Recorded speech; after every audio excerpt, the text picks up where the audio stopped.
Kumusta ang lahat mga kapares? For today's video ay samahan nyo na naman ako magluto ng ating pananghalian. At ito nga po, sa mga naumay dyan sa mga karne, ito ang lulutuin natin ngayon ay lutong Bisaya na sinabawang gulay. Napakarami nating ihahandang gulay ngayon. Kaya magfa-fast forward po muna tayo habang nagpiprito tayo ng ating isdang tawilis. At eto nga, nakapaghanda na tayo ng ating tubig at nilagay na natin dito ang ating aromatics. Andyan po ang luya, sibuyas at naglagay din tayo ng tanglad. Pakukuluin lang natin yan pagkatapos sunod natin ang kamote. Makalipas ang 2 minuto, nilagay ko na rin ang kalabasa.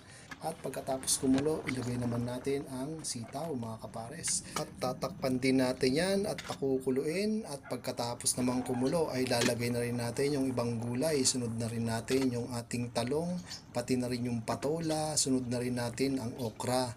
At pagkatapos maglalagay din tayo dyan ng shrimp cubes.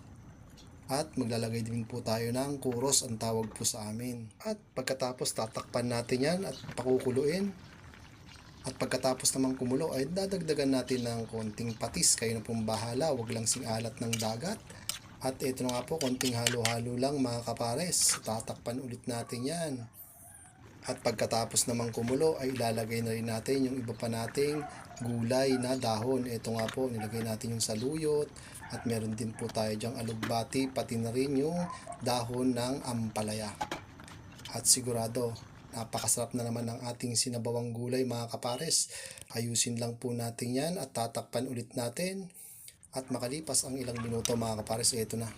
Ready na po ang ating sinabawang gulay ng mga Bisaya. Ano pang hinihintay nyo? Mangantayon mga kapares.